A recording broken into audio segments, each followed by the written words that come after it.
sahana vavatu sahanau bhunaktu saha viryam karvavahai tejasvinavadhitamastu ma vidvishavahai. Om Shanti Shanti Shanti. Also, let me get this cough drop out of my mouth. Here. All right, so, did I lose them? Okay.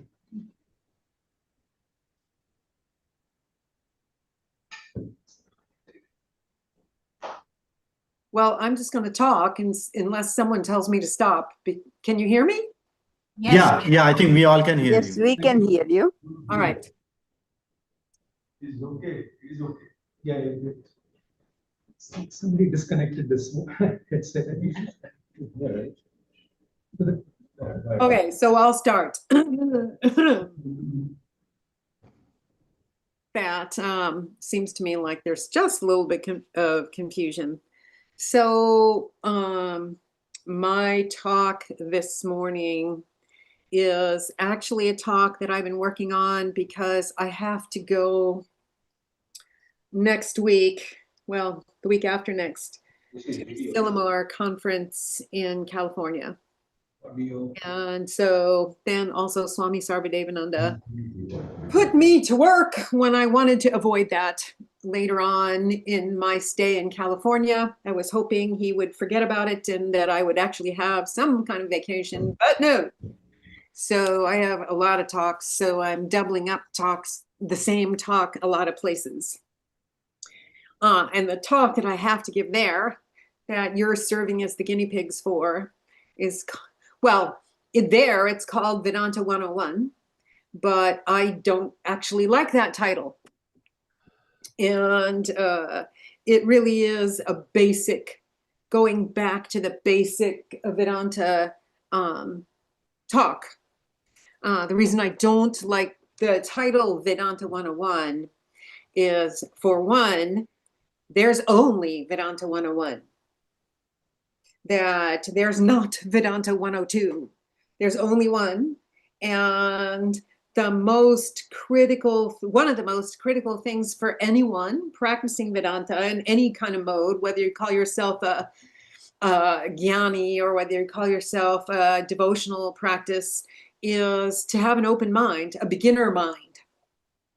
That's what in Zen Buddhist tradition they call it, beginner's mind. What kind of mind is a beginner? No real expectations, very enthusiastic, open, not already attached to lots of ideas or completely discouraged on moving, because I don't know if you know this, Swami Tyagananda, I don't know if you can see this. Can you see this? Yeah. Has a new book out, might be backwards on your screen, called 4 Basic Practices. And I haven't read the whole thing yet. It just came from the press a couple weeks ago. Really good about going back to basics. More in a traditional Vedantic way, which I'll get into in a minute.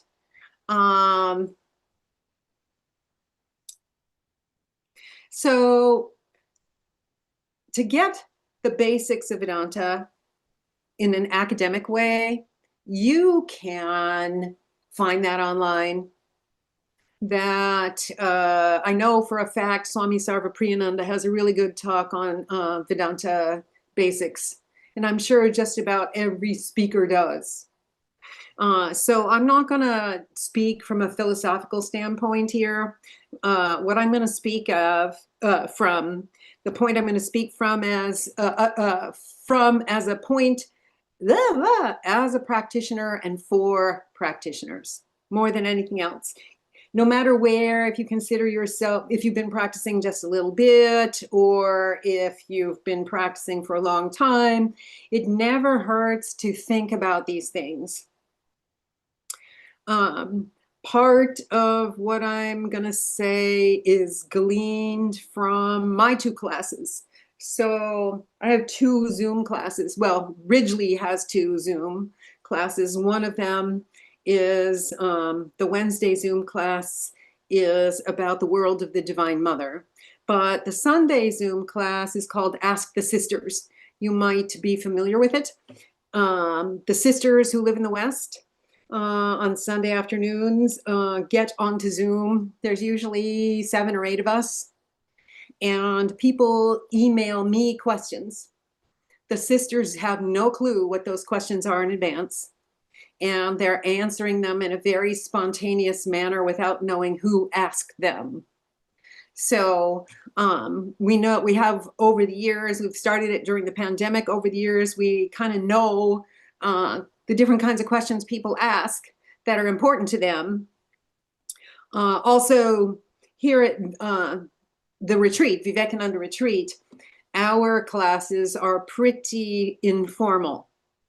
And so the people who attend these classes are very interactive, and they don't know that they just have to sit and listen to a talk. That if they have a question, hands will shoot up, and so from that, this is the basis of the talk on Vedanta basics that I'm giving. So one thing that's really critical to know, that no matter what you consider your spiritual practice in what mode, it's always an inner search. It's an interior search. Even if your spiritual practices are exterior, say for instance, karma yoga is the most exterior of them, but a lot of the practices of devotion deal with things like pujas. Those are all exterior practices. But no matter what your actual spiritual practice is, an interior one. It's about going deeper and deeper into the basis, the ocean of the origin of consciousness. The other thing that's really important, I think, with spiritual life is that we need to be comfortable with paradoxes, contradictions, and elliptical language. And I'll get into that a little bit later. That when we get, no, I think I'll just save that for a little later in the talk. So now back to the very basics. Vedanta. I'm sure you've already heard this. Veda referring from the Sanskrit root vid, to know, which you may or may not know. Vid has many nuances, many subtle translations of the word know. So vid becomes Veda, Veda becomes the knowledge, but it does not mean the intellectual knowledge always. Some of it is in the Vedas, just pure history. But what we're talking about here is, or instructions. What we're talking about here is the more what we would call esoteric knowledge. So that plus anta, the end. So anta is a word in Sanskrit that can mean end. It can mean the culmination of something, or it can mean the edge of something, the very edge of something. And all of these can be used for the philosophy Vedanta. So usually, in a very broad sense, Vedanta refers to the Upanishads, which are technically the end of the Vedas, end part, although the Vedas are not necessarily a closed system, that there could be more. In reality, though, they're pretty already codified. They're not going to change much, I think, in the future. Other Upanishads may spring up, but they're pretty much fixed at this point. So the Upanishads also are the culmination, the summation of the spiritual knowledge in the Vedas, or at least the moving forward of the spiritual knowledge in the Vedas. I'm skipping a whole talk in the talk about how the Vedic tradition became the Upanishadic, the later tradition, because it would take too much time. That you could also find that online. But be careful, because there's a lot of people with a lot of opinions about this, and we're talking about something very, very ancient. So there can't be any certainty here. Then the edge of the Upanishads means something that takes your mind to the edge and throws it over. And we'll talk about that a little bit more later. So Vedanta in that form, in all those understandings, actually forms the basis in a most generic way of all the Indian traditions. Not just the one called Vedanta. It forms the basis of the Shaivites, the Shaktas, those who worship Shiva, those who worship the Divine Mother, those who worship Vishnu. Parts of this understanding are going to be present in all the traditions, more or less. So you could say that it underpins the whole of the Indian tradition, known currently as Hinduism. Then, on another level, Vedanta is one of the 6 systems of philosophy. And you can find a lot about that online.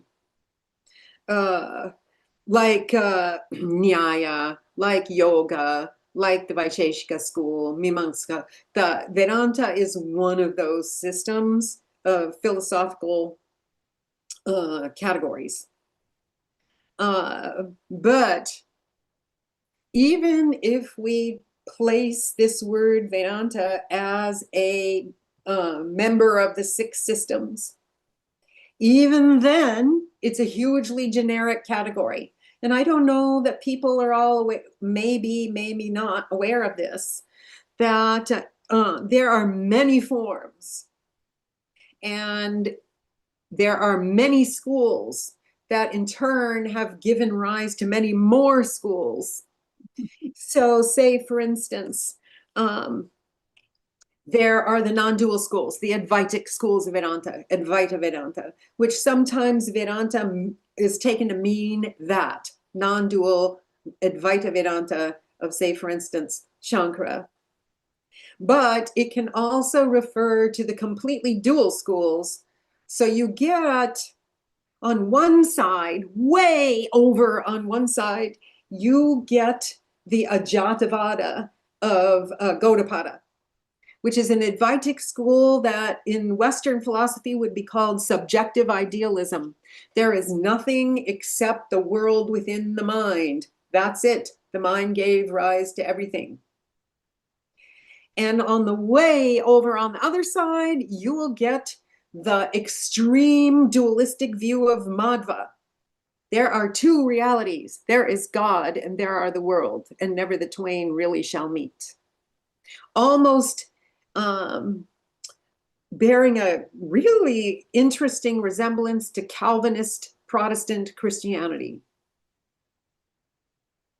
So these are hugely different philosophies coming under the category Vedanta, and in between, they're all the rest.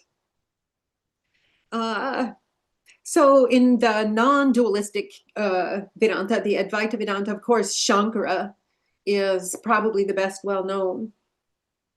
But Advaita, outside of the category Vedanta, also forms the basis of Kashmir Shaivism, and most of the Shakta lineages, most of those, say in the south, known as Sri Vidya, Advaita is the basis of all of that. So it's not just a Shankara-based understanding.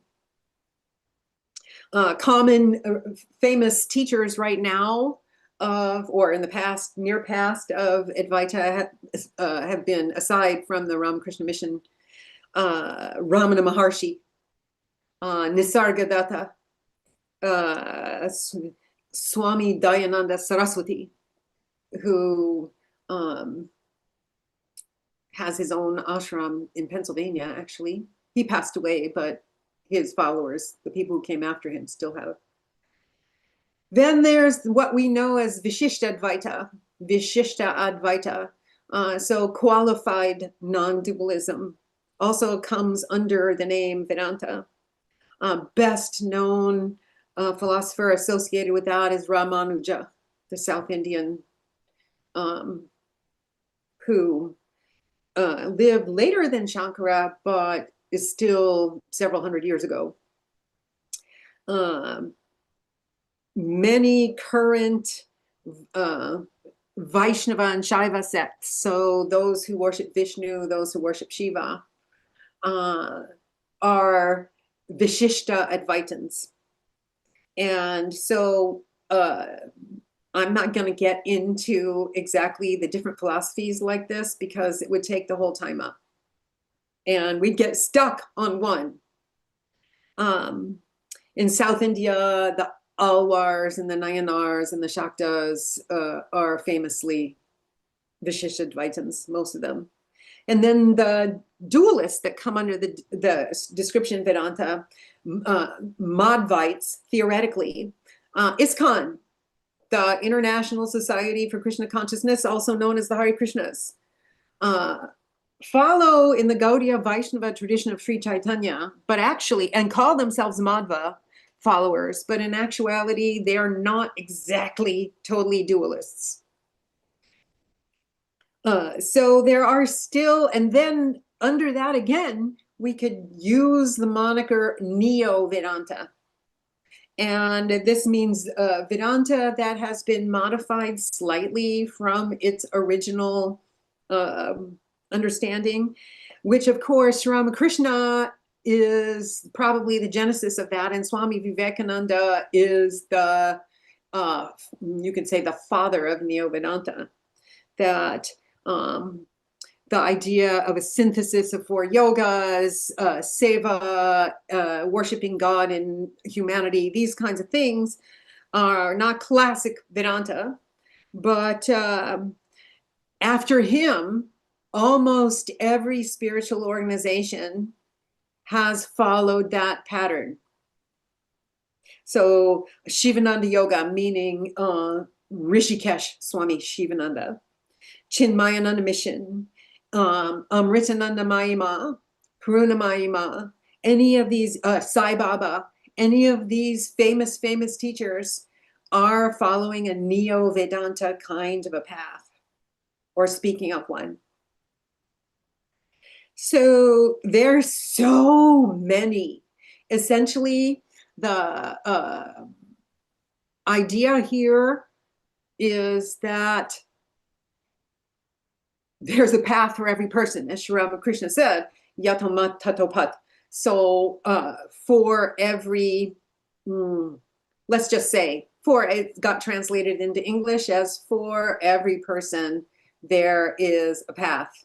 And Swami Vivekananda took that and elaborated on that every person is going to have a different mind, a different heart, and is going to approach the divine in a personal way. And that's really important, that it's a personal search.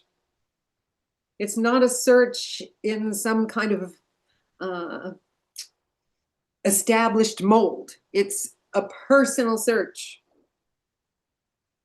So there's three main sources in the Vedantic tradition.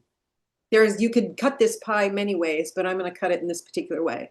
The first and the most important is direct experience, pratyaksha, that almost all the Indian traditions, and that includes the traditions that originated like Buddhism in India, are direct experience oriented traditions.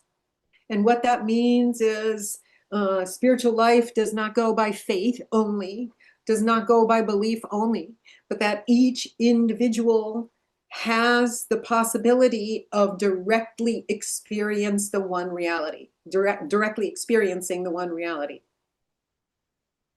And that's important. that it's not about, well, it's a very personal search. Now, this is one of my soapbox things, that I feel that sometimes when we present a very high Vedantic ideal for spiritual practitioners, what is often typical of speakers is to say, well, that's for people who are highly advanced, but we are not those people, almost discouraging everyone. I don't particularly like that position. It's difficult for sure, and I'll get into it in a little bit. Direct perception means for everyone. The next one is the next means of, the next sources is scripture, of course. Mainly in Vedanta, there are three sources. The Upanishads, which, as you know or may not know, have many different kinds of teachings in them, but they do have an underlying unity.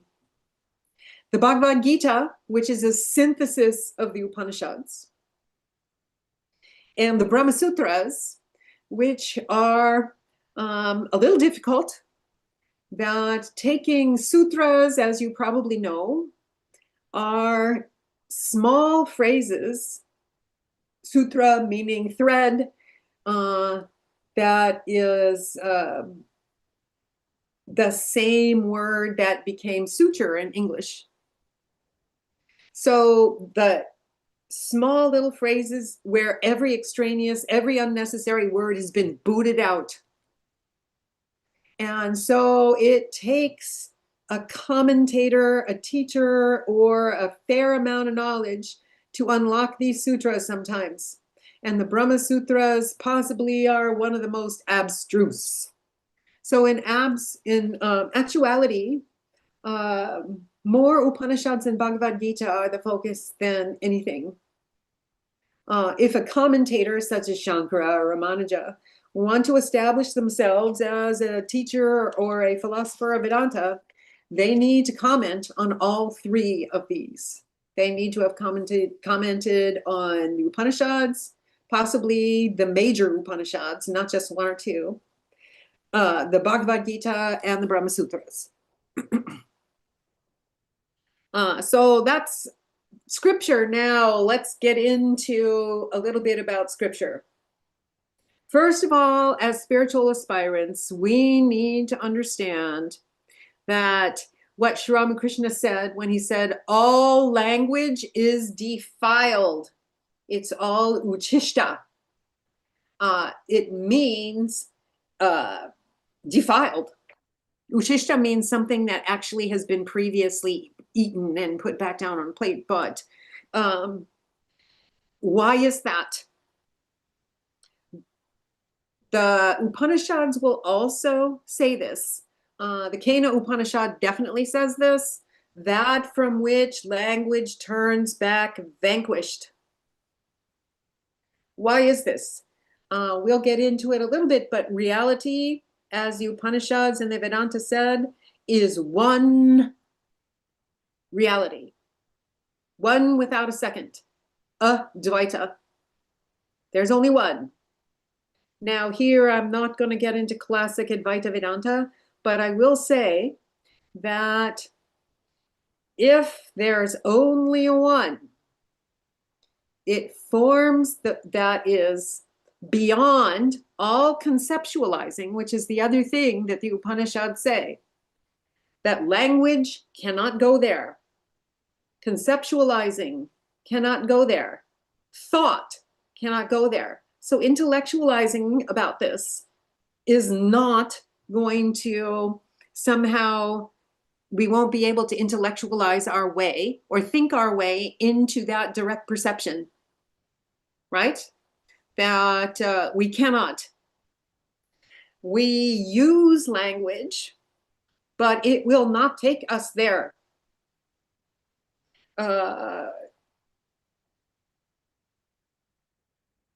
language at best can be like a finger pointing to the moon. That language always assumes there is a subject and an object. And this is also true. When I say language, I also mean thought. And thought means conceptualizing. So even if we're thinking, it's me thinking, it's Gitaprana speaking, that there's always a separation there. But in the one, there is no separation. Therefore, there is no need for thought. There is no need for language. There is only the one. So language can't go there. So how do we use language? We use it as a tool. We understand that it is a finger pointing at the moon. It is not the moon itself. And as you can imagine, there's going to be a lot of different positions where fingers point at the moon slightly differently. And the language of the different sects, even in Hinduism or the different religious traditions, are going to be pointing at a moon in a slightly different position using slightly different language. And it's easy to get hung up on this. Also, the commentators. It's easy to get really hung up and really confused. Oh, but this one says this and this one says that. I know that because in our Gita class that we have here, different people are using different translations, and I'll get into that in a minute. But in the meantime, are highly confused sometimes about the difference between direct perception and intellectualizing. Sri Ramakrishna said, you can squeeze the almanac all you want, you will not get a drop of rain. This is also true of reading commentaries and spiritual books. As a book addict myself, I have to remember this, that all these things are helpful. They help to focus the mind, but they don't actually lead. You cannot use thought for direct perception. Then another thing about the Sanskrit language and about translations. So you probably know the Sanskrit language, of course, is very ancient. God alone knows how ancient. It's picked up a lot of words from other languages as well, just like English is picking up words from other languages. Say, for instance, karma is now in the English lexicon. So in the same way, Sanskrit hasn't had an awfully long time to pick up extra words. It is a language that is therefore very subtly nuanced. And one word, one noun, one root can mean many, many different things. Sometimes radically opposite. The same word can have radically opposite meanings. So the lexicon, in other words, how many words there are available of Sanskrit, far outweighs English at least, and probably the Sanskrit-derived languages as well. So when we read a translation, and I'm going to use English as a translation example, but we also cannot assume that if we can read a Bengali translation, for instance, of Sanskrit, since Bengali is a Sanskrit-derived language, that we actually know what the words meant in Sanskrit. Because words do change their meaning over time. And what might be the noun that we might use in Bengali may not mean the same thing in the Upanishads. So we have to be careful that way. We have an advantage over people who are using English. So this is just kind of a thing to think about. How do we like our translations? Because our spiritual search is a personal one, right? So do we like the poetic ones? Right? Does that speak to us? Say, for instance, Swami Prabhavananda, when he and Christopher Isherwood translated the Bhagavad Gita way back when, their intended audience was people that didn't know anything and simply saw it at the airport or at a bookstore, a small Gita translation. They pick it up and the language would be beautiful, and they would read it. Or say, for instance, in the Ramakrishna mission tradition, some of the Swamis, say Swami Nikhilananda, have translated as a scholarly translation, which means the language is a little bit awkward or aimed at people who are academics, not necessarily practitioners, and there's a lot of footnotes. And then there's anything in between. So it's important, I think, for our own self, these scriptures, whether it's Upanishads, whether it's Gita, whether you're going to tackle the Brahma Sutras, do we find the translation at first that really we resonate with? That do we like the poetic ones, such as Swami Prabhavananda's? Or would we prefer a more scholarly translation, such as one of the Swamis who translated the Gita, or one that has a modern commentary, say, for instance, Swami Ranganathanandaji's Gita classes. That's the most important thing. Because here's the deal.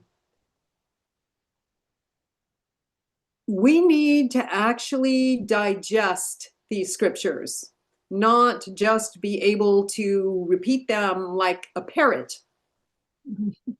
That when I was, the first time when I first went to India, this was probably like 1989, and Swami Tapasyanandaji was still alive and living in Chennai. And I went with my aunt, who's a lifelong student of Swami Ashokananda, and another devotee from the San Francisco Center. And both of them were kind of radical Advaitins. And Swami Tapasyananda was not. And he was definitely an outspoken non-Advaitin. And so we were in his office, and he said to my aunt and the other devotee, well, you see, you Advaitins are all just like a bunch of parrots. You don't have the experience. You're just parroting things that you read or heard. And he meant, and it's true of all of us, whether call ourselves non-dualists or whatever, until we internalize it, we are just parroting. So it's better to read a translation that we can relate to and think about in our own way. If you were at Ridgely and you raised your hand in one of my classes and started repeating, well, it says in the da-da-da-da-da, I would ask you, and what does that mean? And it doesn't matter knowing the verse by heart, whatever. What we want to do is take a verse, take a scripture, and dive deep with it in our own way. And the other thing that we need to know about Sanskrit, you may already know, is that it's a highly organized and systematized language, and that words are allowed to run together. You probably know, if you have any familiarity about the rules of joining, called sandhi in Sanskrit. that only certain sounds are allowed to live next door to other sounds. And things have to change. In a Sanskrit text, many words are run together in one big long word. And there used to be, in my mother's generation, there used to be a song that people sang that illustrates perfectly in English what it means. Have you ever heard it? Mares eat oats and does eat oats. It goes, mares eat oats and does eat oats and little lambs eat ivy, right? A kid'll eat ivy too, wouldn't you? Now, do you understand a word of that? Probably not, because that song is doing exactly what Sanskrit does. That runs words together and changes the sounds because the words are run together. So the actual words of the songs is mares eat oats and does eat oats and little lambs eat ivy.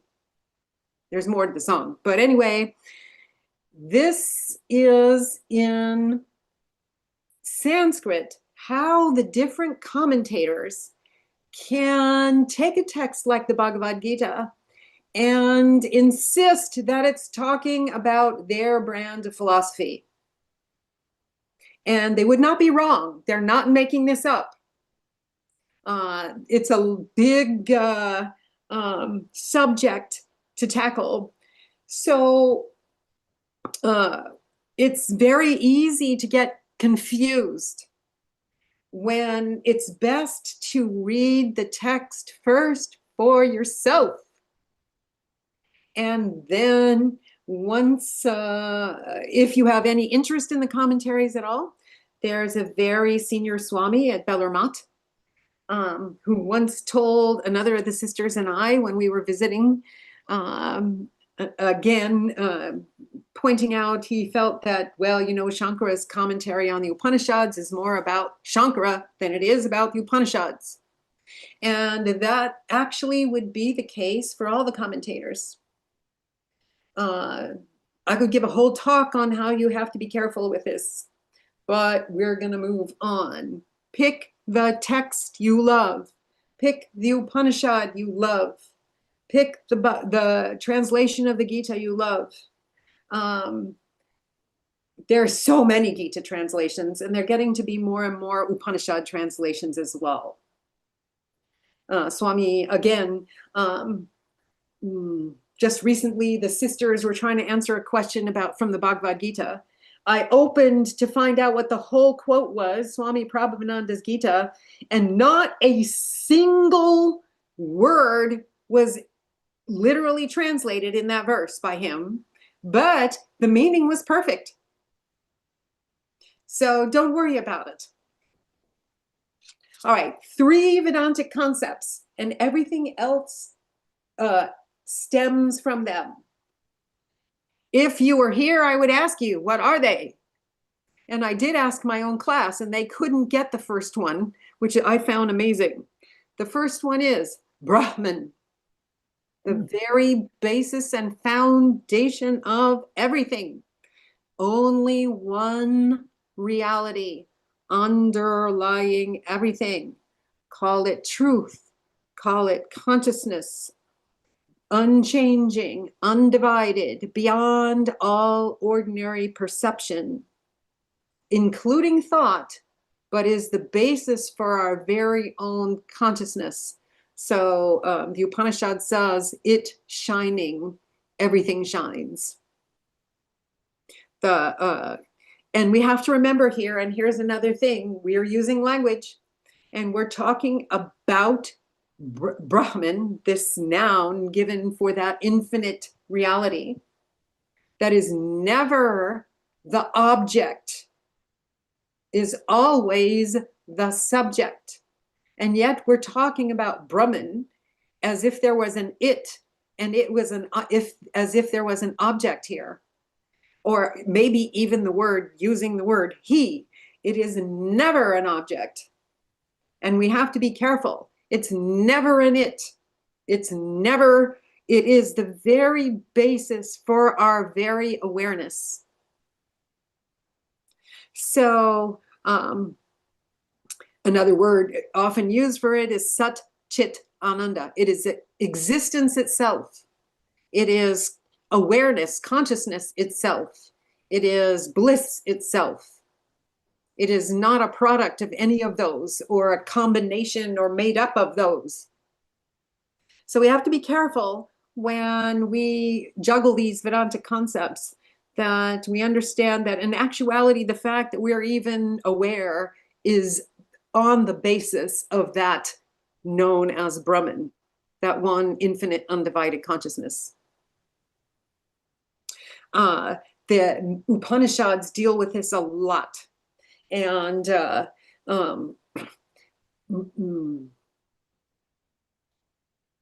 other thing, of course, is then if there's only one undivided consciousness, what is my relationship to that? Yes.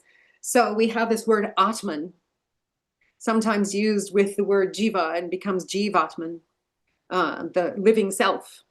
And Atman in Sanskrit is a generic word. It can, if I said, I wanted to go to the store, I went to the store myself, I could say Swa Atma.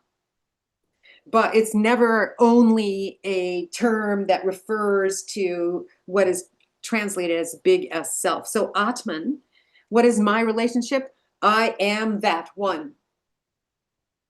And this is the critical thing. We think somehow I am that already. I don't have to earn it. I don't have to get it from somewhere else. I don't have to think that it is so far off. We see the ridiculousness of that. I am that Atman, which is identical with that consciousness already, right? I don't have to earn God realization for good karma. I am that already. And this is where sometimes we forget. This is where I was saying also that sometimes it's not easy, this spiritual practice that minimizes the sense of separation and maximizes focus on the one. But in the desire to let people know that it's not going to happen in 2 days, this direct perception, we sometimes let people say it's so impossible that people get discouraged and think, oh, I can't do this. Or people say, well, you know, I have a family, I can't do this. Or I have a job, I have this, I can't do this, I can't meditate, I can't do this. How could I do this? But we need to remember, no matter what, we are that already. So how can I do this is ridiculous. What's not ridiculous is that we do actually have to, we don't have to add anything to ourselves, but we do have to subtract something, and that's where the difficulty comes in. That's where the work comes in. But if we think that somehow this realization is so far out there in the Advaitic path, it's right here, right now. In the more devotional path, Sri Krishna says to Arjuna in the Bhagavad Gita, I do not reward, I do not punish. In other words, I do not give realization for so many good karma brownie points.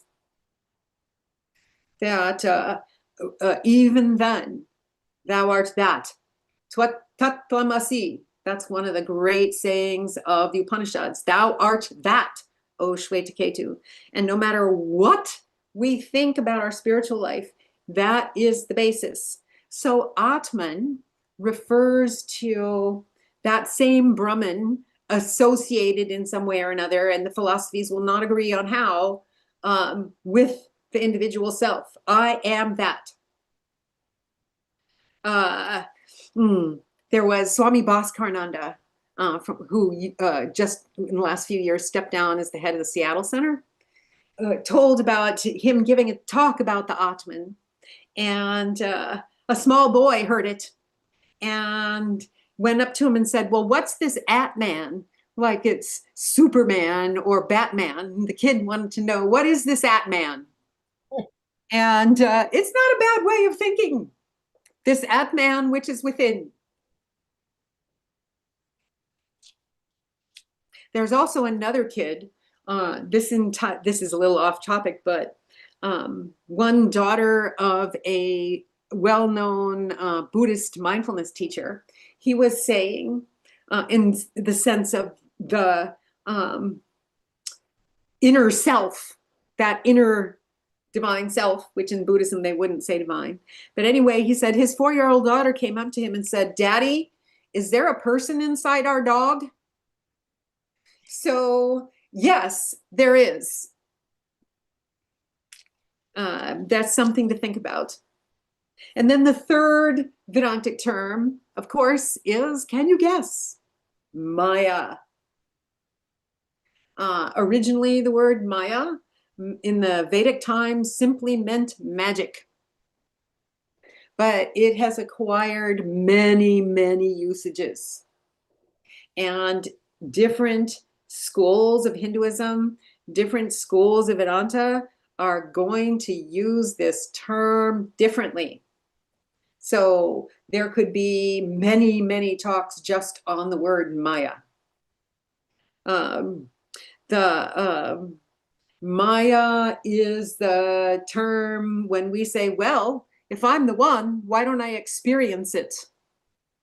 And the term gets put forward, Maya.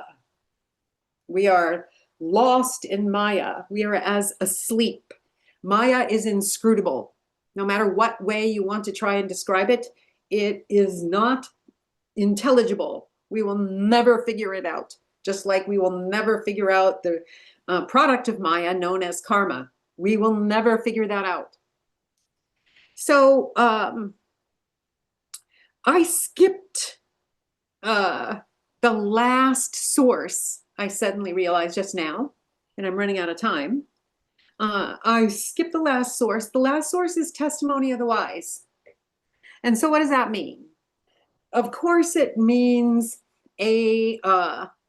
besides scriptures and old commentators and famous saints and sages, it also means finding a teacher and working with that teacher. It means a guru-disciple relationship, but it also means making a point to associate with other people who are on the same path, some of whom may be ahead. So say, for instance, in the Ramakrishna mission in India, the Swami, the people are initiated, get their initiation instructions and their spiritual instructions from either the president or the vice president, who initiates many, many people at the same time. There's, thousands of people initiated. So often what happens is that those people will find another Swami or another Pravrajika somewhere to act as what they call Upaguru, as their advisor. That's not technically the original teacher. And then there's the company of other devotees that sometimes we undersell. That holy company doesn't just mean find a Swami and follow him around.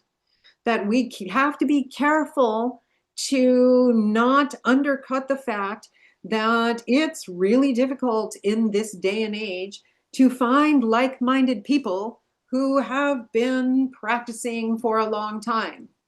And keeping that holy company in my own life, I never had, I've had many teachers, and not all of them are sadhus of the Ramakrishna mission.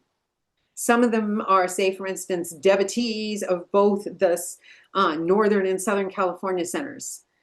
Some are teachers of other traditions, Buddhist traditions, things like that.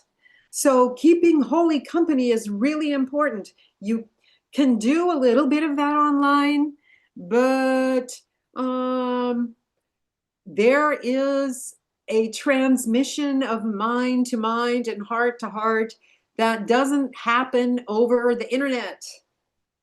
That getting into the presence of someone, especially someone who's quite advanced on the spiritual path, they transmit a lot of wisdom by not speaking a word. And I have experience of that just by who they are. Now you can get some of that flavor. Say, for instance, I'll tell you where you can get one online, and then maybe I'll end this. You maybe have seen it. Swami Sridharananda, who currently is in Australia and is quite elderly, is a wonderful speaker and came to the St. Louis Center many, many years ago. So this talk is on the St. Louis Vedanta Society of St. Louis website. And I tell everybody about it. Swami Sridharananda, when he was a very new monk, became the attendant to Swami Shantananda, who was one of the very few swamis that the Ramakrishna Mountain Mission will say was a realized soul. And he gives his reminiscences in this St. Louis talk, but he gives them from a very personal standpoint. And it's one of the best reminiscence talks I've ever seen, and I've seen a lot. And the mind and heart, both of Swami Shantananda and of Swami Sridharananda, come across the internet in a way that isn't usual. So I would recommend that. There's two up on the Vedanta Society of St. Louis website. One is like an edited version, but you want the whole version. It's like almost 2 hours long. And he just gives his own version of, oh gosh, I was so stupid back then. Why did I say what? It was wonderful. So there is a possibility of keeping online Holy Company, but mostly we need to make a point of finding other like-minded souls. Then we can progress actually in the path that's our own path, but in the company of others is definitely easier.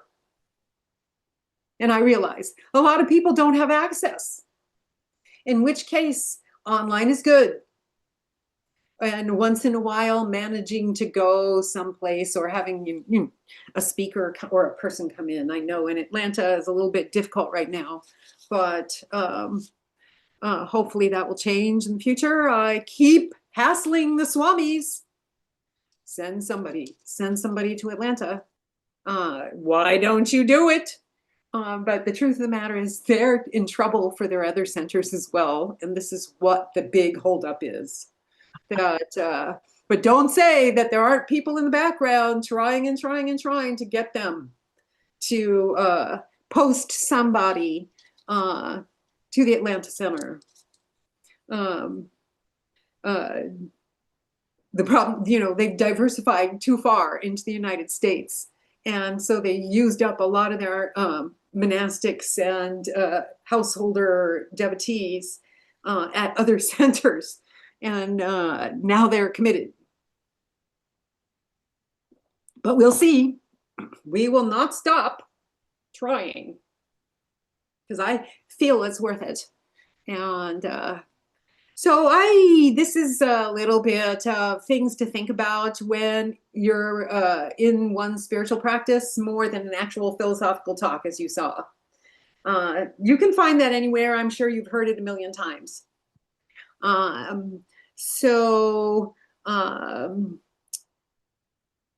Just an overview.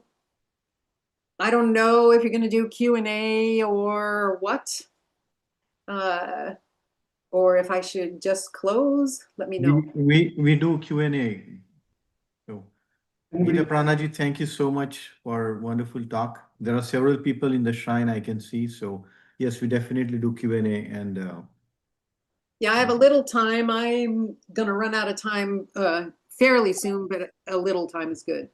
If anyone has a Q, I might have an A. I have one question real quick. You Okay. you made an excellent point about about the commentary of the Gita. So, if you talk about Bhagavad Gita, so many people have made commentaries like Bal Gangadhar Tilak, who was a freedom fighter of India, Mahatma Gandhi, who was a freedom fighter. Then we have a Swamis of the Ramakrishna order who have made commentaries. Then we have Swami Prabhupada, from the Krishna consciousness. So they all have different perspectives, and I have read some of the Bhagavad Gita and the explanations. And like you said, there is a shloka, and then the Sanskrit shloka, then there is a transliteration, then there is a translation, and then there is explanation. And that explanation completely goes off the track sometimes because it's huge. And Bhagavad Gita is considered to be the basic document. So I usually stop where the translation is. And then after that, I try to understand my own explanation. But my question is, to have my own explanation come from within, what should a person do? Like in our order, there is, you do spiritual practice, like you said, it will not come within a day, it will come after a long time. So you do your chanting of Guru mantra and then meditation and prayer, and you do it for a while, and then you read something of Bhagavad Gita or even Upanishad, and then you say what does come from within. So what is your thought on that? My thought is it highly depends on if you're going to read it in a devotional way or a way that's more oriented to you can the thing about the commentaries is they're following a format. In order, it's a standard format they must follow, at least the old commentaries. So like you said, they state the shloka, then they must give a word for word translation, and they have to justify that translation. And sometimes this is where the confusion comes in, because they're using their own terminology and they have to tell what it is. And then they have to anticipate, they have to tell what the verse means, and then they have to anticipate all the objections, and they have to answer all the objections. And so it becomes this long, like you say, page after page of commentary, most of which is aimed at the objections of, the Buddhists or somebody else. So I think that we take a verse, we try to understand it rationally first in the way that we want. Maybe we look at a couple translations, but as you say, if you want to,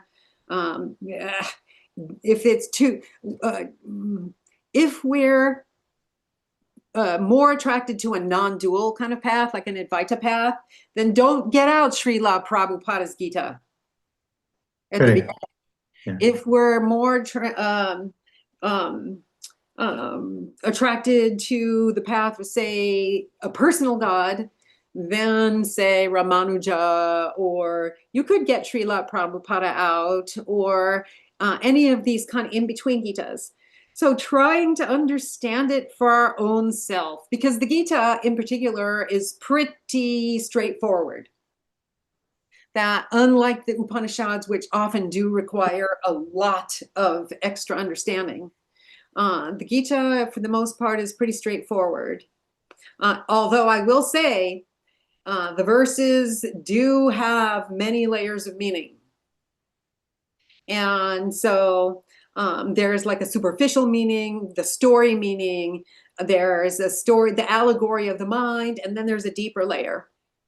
And so understanding one, then we kind of keep it in the back of our mind. And as we progress in spiritual life, we may have a different understanding of it.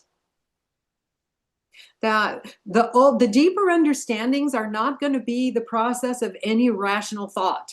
They're going to come from within.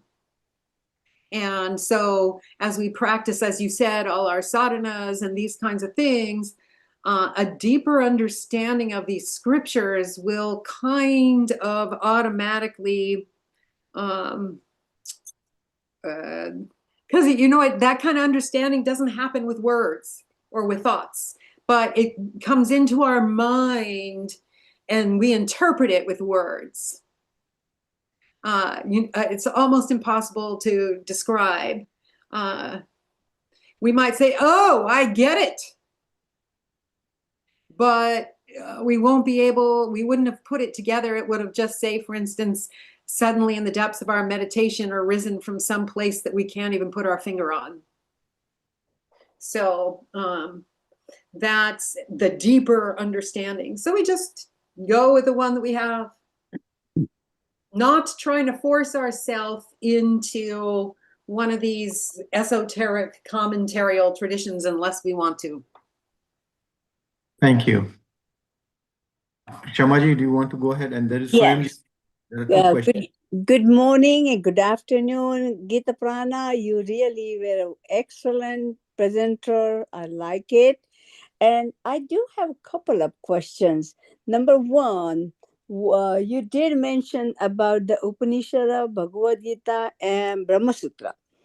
Are we also dealing with the oldest Rig Veda, where they talk about the Gayatri Mantra? Is it Vedanta Center does talk about the Gayatri Mantra, and then there are several Shiva Mantra? Is it something we can coordinate in the basic of Vedanta? There is, I'm thinking about the Mandukya Upanishad, which is essentially about the word Om. Mm.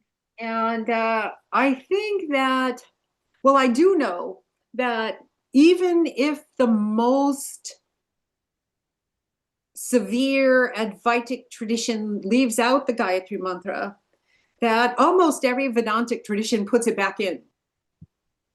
And say, for instance, the Ramakrishna Mission, that of anything in the Rig Veda, the Gayatri Mantra is going to have come forward. But many Rig Vedic ideas have come forward into other ways of thinking in a, not a different form, but they've changed and have come forward in the way that it shows up in a sadhana or an understanding or a philosophy. Mm-hmm. What was your other question? The other question was that are we incorporating that Gayatri Mantra and everything also in Vedanta study? Yes, well, it's interesting because, say, for instance, in my own personal case, the vows of sannyasa, the ultimate renunciation, are ones where theoretically we are renouncing everything. And that includes involvement of anything in the three worlds, which of course in actuality, not necessarily happening. And so there's a whole ceremony where we're actually giving up the Gayatri Mantra. That's part of the ceremony. But when Swami Swahananda is my teacher, and when I went to him, when I took my sannyasa and asked him, well, do you have any kind of advice for me? Typically, he would tell me, oh, figure it out, not want to say anything. And so that was kind of what he said to me always, figure it out yourself. I don't know. But I went in there and said, do you have any advice for me? And he looked at me and laughed and said, do what you want. Sannyasa is free. And then he said, but don't give up the Gayatri Mantra. Oh. And so that's how important it is. Yes. And I have, if with your permission, I have only one more question. Can you, we have Swayamji also who needs to ask questions. Yeah. Yeah, Okay. Swayamji, go ahead. Namaste, Mataji. Wonderful talk as always, and I look forward to meeting you, seeing you again in Asalumar. My question, the background is I was recently reading Self-Discovery by Pravrajika Divyananda Prana, and I got really caught up in trying to understand the kleshas and the difference between Vidya and Asmita. So I decided to just go use chat AI. And ChatGPT has this other version called Monday, which gives the answers, but with an attitude and a sense of humor. And in between all the the sarcasm and the humor, I did find that it gave me some metaphors that helped me understand. So and then I asked, can you translate the Gita? And boom, in like 2 minutes, each chapter, but in a very modern, funny language. So what is your feeling on using that as a basis? Obviously, it's a machine and I wouldn't take it seriously, but just as a springboard, and then from there on to see which translation might appeal to me.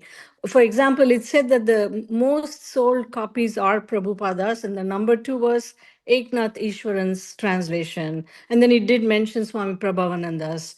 So, I mean, we have to read like 10 to figure out which one touches our heart, and my library will be full and I haven't read anything. So any thoughts on A, use of AI, and B, I mean, how to hone in on that one? Yes.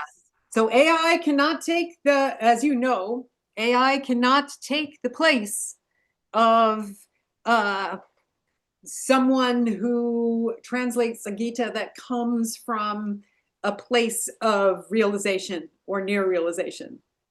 But on the other, and AI is only as good as the translations that are already out there. That I really doubt that kind of AI is translating directly from Sanskrit. It might be, but I doubt it. So, yeah, AI is good for really basic, say if you want to get the foundation of the practice of Vedanta, you can ask ChatGPT that, and it actually will give you a good synopsis. I know because I asked. And, but we have to be a little careful because sometimes AI can be wrong. And, but as far as getting a gist of translation, I think probably that's good.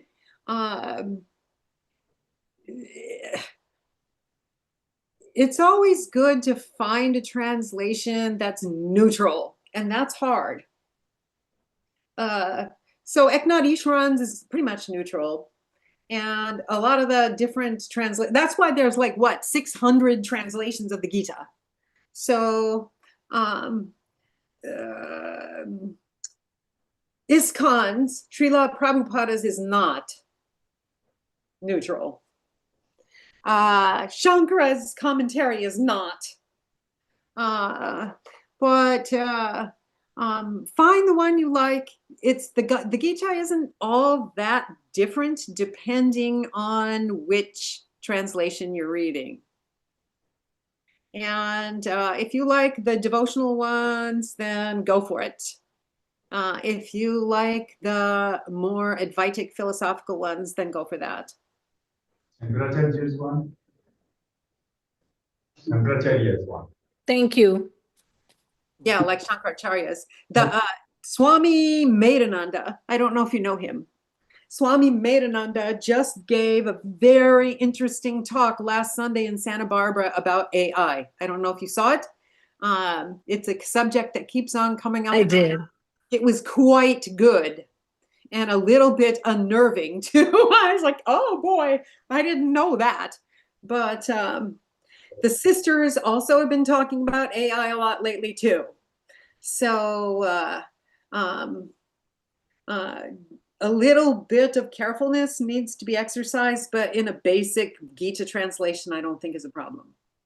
Now, what is Shankaracharya's one? Gita by Shankaracharya and a commentary with Gaudapada? Yeah, not Gaudapada. Shankaracharya has a direct commentary on the Bhagavad Gita. And in that case, I really was amazed. Once upon a time when I actually had time to do these things, I started working out directly Shankara's commentary on the Gita from the Sanskrit, not relying on translation, but on a whole lot of philosophical dictionaries, let me tell you, because it's not easy. And I found out from that what people think Shankaracharya said isn't what actually Shankaracharya said. And so this is a problem. This is why the commentary is often really boring and really difficult. But in the original Sanskrit, the commentary is not nearly as difficult in a sense as it is in English translation. And so this is another thing. Say Swami Nikhilananda has translated a Gita without going into all the commentary of Shankara, but incorporating it. So if you want Shankara's commentary understanding, then Swami Nikhilananda's translation, the Bhagavad Gita, for sure is a good one. Mataji, just wanted to share that one of the things that ChatGPT gave me was India is like the Costco for religions. There are so many options, but nobody can can decide which brand is the best. That's because there isn't a best brand.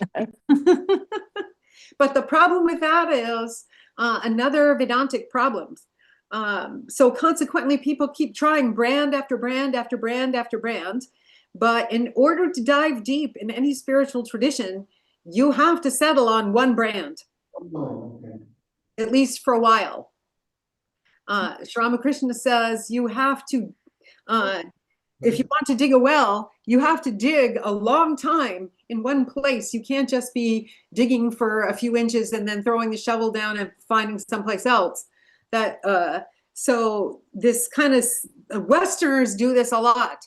You're jumping from ashram to ashram to ashram and place to place to place, and consequently picking up a mishmash of everything, but not always going deep. We have a question from the audience. Yeah. Where's this? Can you hear me? Yeah. Okay. So number one, I was trying to, when the AI come, I use sometime, but it seems to me, I read the origin of the AI.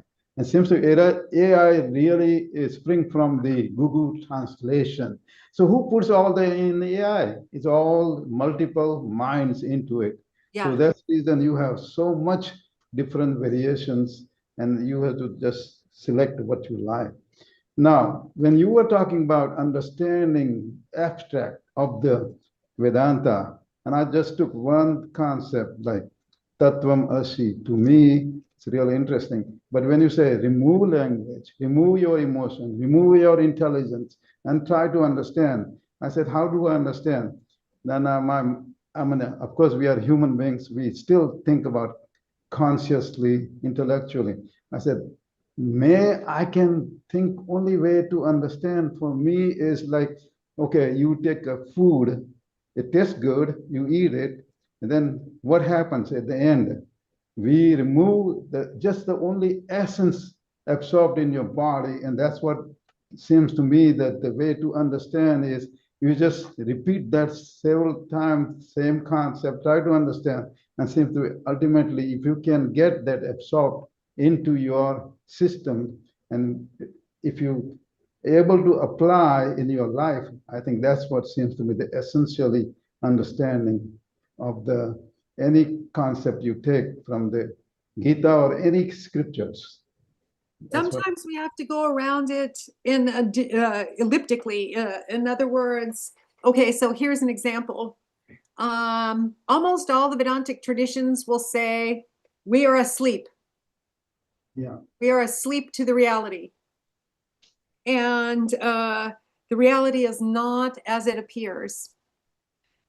So we can think about this, because I think it's actually true that if we think about our dreams, I mean, hopefully we remember that we dreams, and when we are dreaming, we accept without much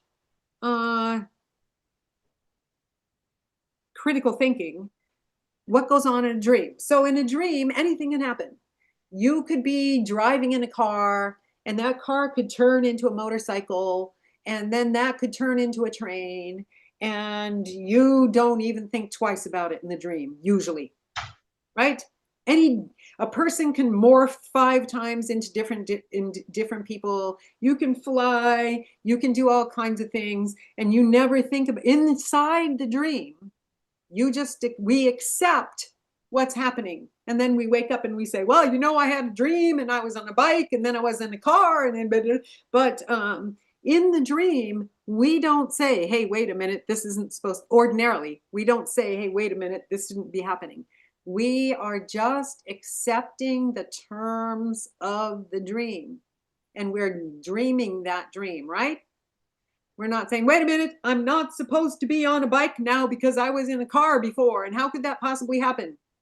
Ordinarily, we just go with the flow of the dream, right?